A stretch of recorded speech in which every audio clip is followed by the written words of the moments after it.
Hi, I'm Dr. Tiffany Denny. I'm a physical therapist, and I am 9 days post-op from an osteotomy and a meniscal root repair. So in this video, I'd like to show you how to progress to a straight leg raise. That's one of the first exercises that you're going to be working towards. You do quad sets, which are isometric contractions, meaning you use the muscle, but it doesn't change length, right? Your joint's not moving at all. So we do quad sets, and then we try to progress that to a straight leg raise, which is lifting your leg up actively off the ground. Now, I think that there are some ways to work towards this that makes it a little bit more successful earlier on. And it's really important to work on this because it helps reduce your swelling.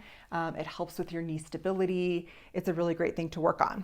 So first, the quad set. The idea with the quad set is you're going to squeeze your quadricep muscle, so the one right above your kneecap, and you want to squeeze it and try to push the back of your knee down toward the ground. And then usually you hold that for a certain amount of time. And usually the key is to hold for a certain number of seconds. I really like to think about, in my head, my goal is to lift my leg up off the ground. So at first, you're not going to be close, especially if you have any sort of nerve block or anything like that after surgery. You're just going to be doing your best to make that muscle squeeze, because a nerve block is going to block you from being able to fully contract it. But once the nerve block wears off, I like to start thinking about, okay, I can squeeze my quad.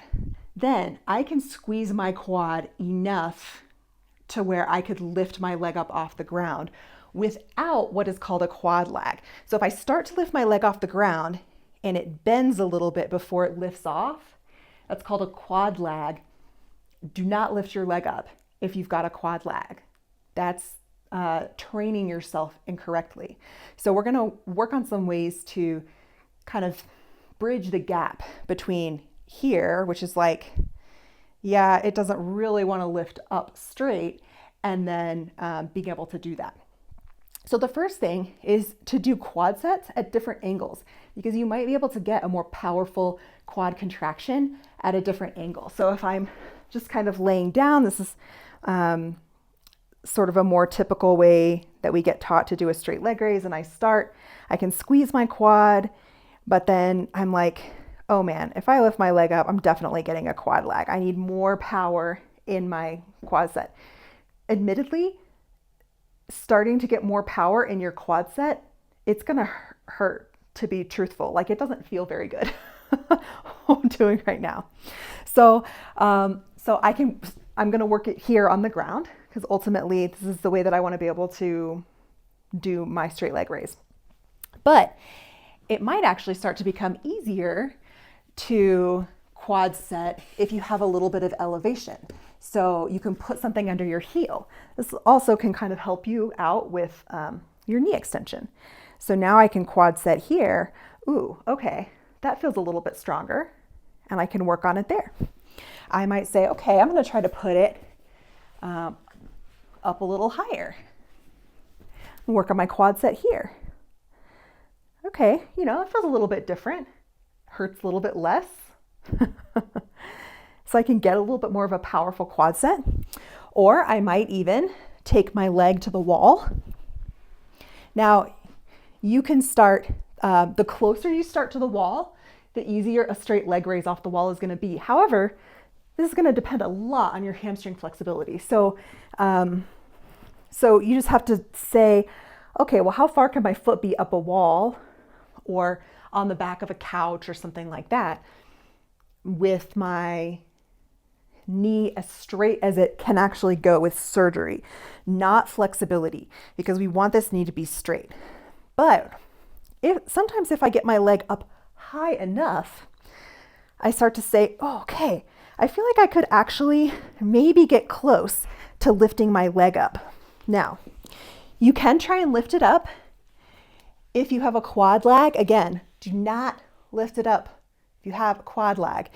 I can use a strap here, but if I'm on the wall or something like that, honestly, what might be easier is using my other leg. So, either way. So I'm going to squeeze my quad like crazy, crazy, crazy, crazy, crazy, crazy squeeze.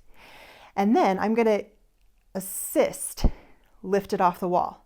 Now I'm going to try to not use any of my assistance and lower it back towards the wall. Okay. So I'm going to try to, but I've got it there. My strap or my other foot. I just moved my strap out of the way so you can see better. And then once I get it back to the wall, relax your quad, then re-engage it and lift. It's so tempting once you've got that quad set locked in to just hold on to it and then keep going for all the reps that you're supposed to be doing. But if you can, between each rep, relax and then re-engage, that's going to be better. Okay? That's going to get you further. So I might do that on the wall or like the back of a couch or something like that. And then as I go down lower, it's going to get a little bit harder. But, got to work it a little bit harder at some point. So then I can come and be somewhere like this. I can squeeze, squeeze, squeeze, squeeze, squeeze, and then I might use an assist to help me get that lift and lower. And then I'm going to relax my quad, squeeze it again, and I might see, okay, can I lift it without a quad lag? And if the answer is no, fine, use your assist, right? But you're going to try. Relax, squeeze, lift. Be honest with yourself. If you have a quad lag, don't lift it by yourself. Let's see, that's a theme. And so then we start to work lower and lower, right? And it's going to feel different if you try and do your straight leg raise sitting more upright like this. And you can see I've got my other leg bent like this just to be a helper for my strap. I'm going to squeeze, squeeze, squeeze, squeeze, squeeze. Try the lift. And then I'm just trying to control it down because I'm more easily going to be able to control it down than lift it up. And that's going to help me then lift it up in the future. And then I can come down and try at elbow height.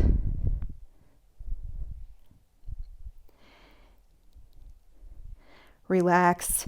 I could try it totally flat. Totally flat is harder because you can't see and it's harder to get an assist. So I don't usually do totally flat until I'm pretty confident that I have a straight leg raise without a quad lag. Okay, so that's sort of how I work on my straight leg raise. The keys are start with quad sets at multiple angles. And when you're doing your quad sets, think about not just squeezing your quad, but squeezing your quad enough to lift your leg without letting it bend at all. And that will usually get your brain to give you a little more power, even though, yes, it does hurt. I mean, maybe yours doesn't, but mine does. Do that at different angles because you might find more accessibility at certain angles. And then when you start trying to lift your leg up, start with an assist on the lift and then try to use as little assist as possible to lower back down, because a lot of times you'll be able to lower back down before you're able to lift up. That's key number 2. And then once you start being able to lift it up at, say, like foot on a wall, you can lower it down a little bit. You can lower it down a little bit more, because the lower you go, the more difficult it is to do the straight leg raise because your lever arm gets longer. And then between lifts, relax your quad, re-engage your quad. So one of the things we want to train is being able to engage the quad, not just like holding it there and holding on for dear life. So those are your key tips, and I hope it's helpful.